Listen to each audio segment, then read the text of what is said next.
There. 1, 2, 3, 4, 5. It was too close to the other. Welcome back to Naked City. This is your host Neil Cross playing. Well, nothing yet.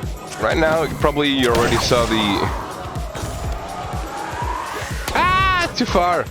You already saw the title of the screen. So, yeah, we're gonna do every single well, I'm gonna learn how to do the self-pass the correct way, the easiest way, and how you can maintain a consistency on the self-pass.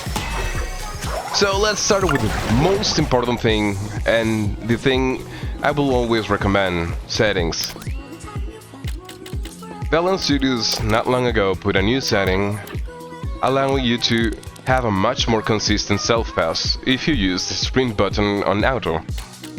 Hold, you always need to make the input to run again, and toggle is the same thing. Well, toggle, it puts you into running, but after you throw and some actions, it'll go back into not running. So auto is always gonna put you into running mode every single time. It's gonna make you way more consistent than anything. So that's the first tip and the most important thing to succeed in this one.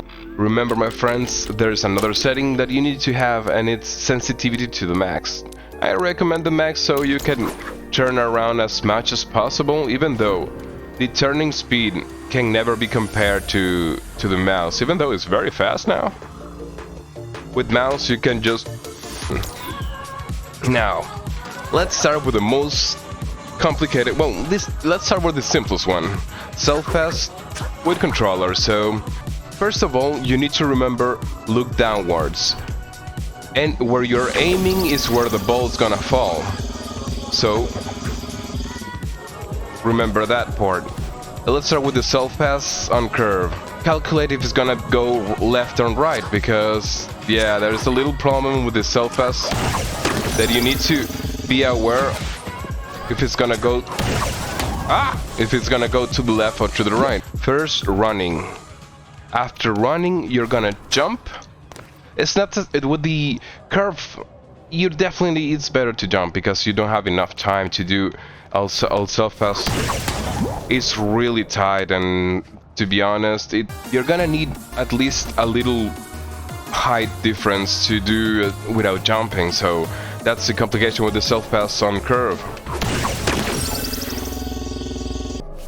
But I will still recommend to run, jump. Always is gonna be the best option. So let's do the steps. Remember, look downwards, you run, then, well, your character is always gonna be running, so look downwards, run, jump, flip and throw at the same time, look at the ball and catch. So run, jump, flip and throw at the same time, look at the ball and catch. There we go. Run, jump, flip and throw at the same time, look at the ball and catch. There we go. That doesn't play the controller like me. It's pretty simple. It feels very automated. So controller is always gonna be the easiest one because of the nature of it. You have less control over it, even though it's a controller. But what I mean, you have more freedom with the mouse than the controller. But that's how you like to play. If you like to play with controller, go ahead, and many of the strongest players are play with controller. So yep. Now let's go with the lob pass. The lob self-pass is gonna be a little bit more complicated because you need to turn around the camera on 180 degrees. The first couple times you might fail that, but once you understand the range on how to do it, it's gonna be very easy. Lob, it's exactly the same thing. The only exception is you don't need to look to the sides because it's always gonna go back to you. That means you only need to turn around the camera whichever direction you like the most, as long as you manage to do 180, just like that. It's just like that and catch, like that and catch. Now remember, look downwards, run, jump, flip, turn camera, catch, and you got it. Look downwards, run, jump, flip, turn camera, catch, and you got it. Not intentional, but okay. Ah! So it's pretty easy, to be honest. No, my friend, though. No need, though.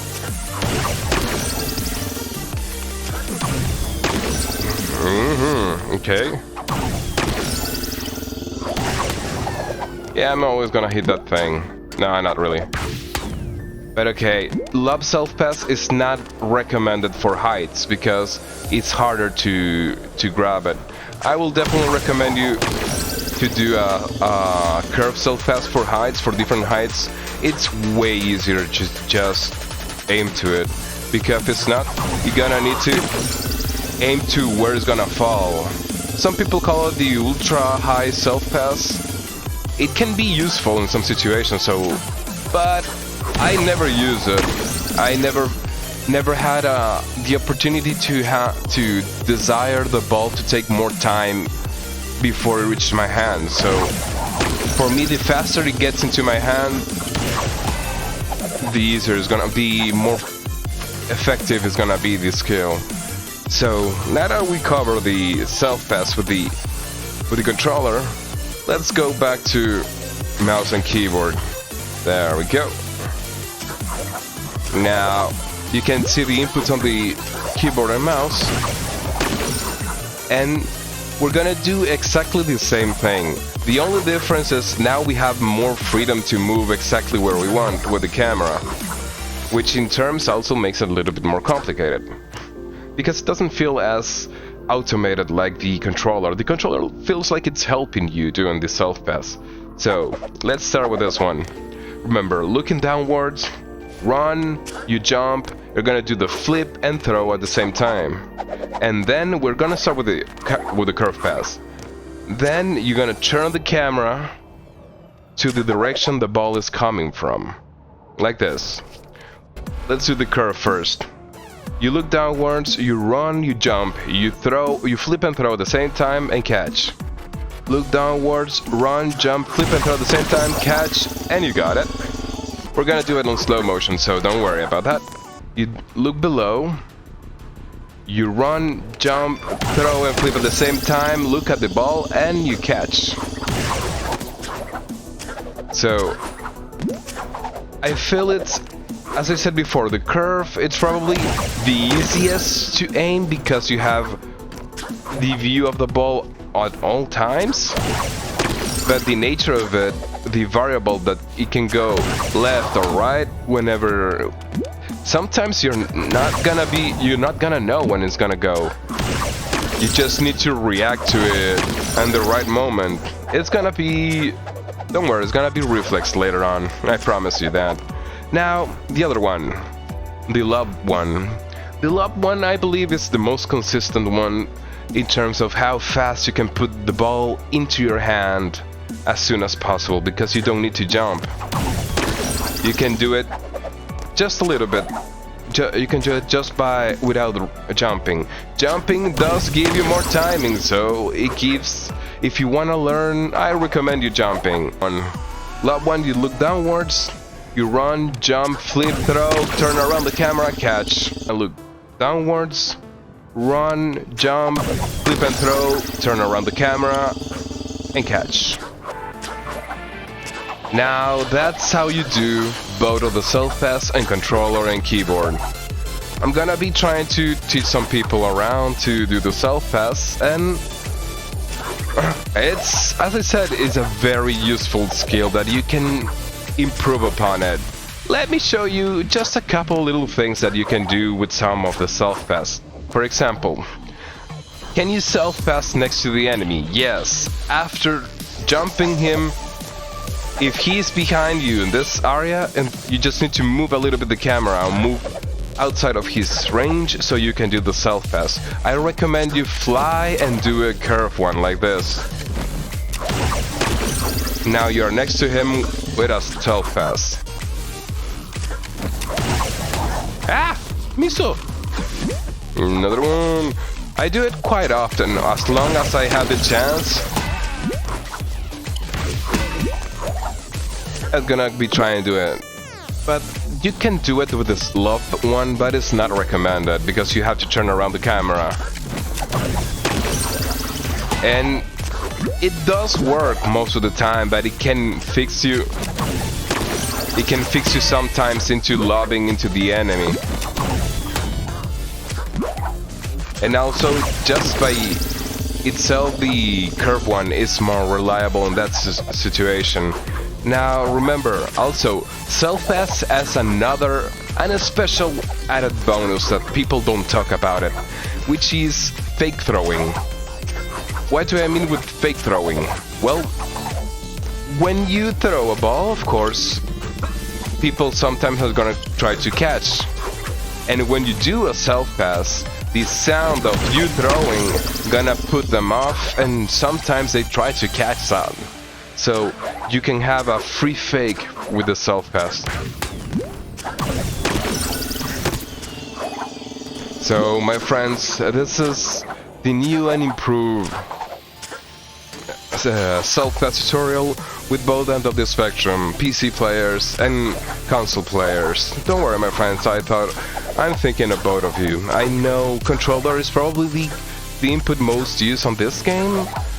And even though I play with a controller and a mouse, which is a very rare input to say the least, I only met one person apart from me that plays like this.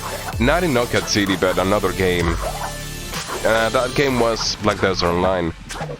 But okay, so this was the beautiful SELFPASS, how to do it. If you haven't managed to master it or haven't to learn it after this video, then hit me up. I'm gonna make you learn that thing one way or another, I promise you that. The SELFPASS is really easy, so... And it's a skill that's gonna be with you forever. If you're alone, it can make you company. If you're not alone, it can help you do a really fast pass, even though it's not that useful. But still, can have some uses.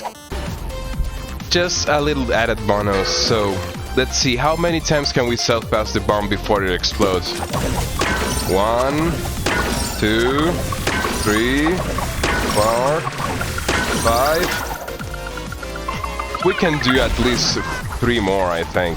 Okay. So 5 SELFPASS right there. 1, 2, 3, 4, 5. Ah, it was too close to the other one.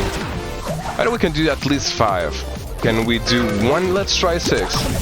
1, 2, 3, 4, 5, 6. There we go.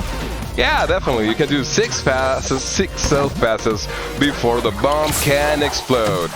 So, if you fail the SELFPASS like, oh no, it's gonna explode, you can still do it, my friend, you can still do it, my friend, you can still do it!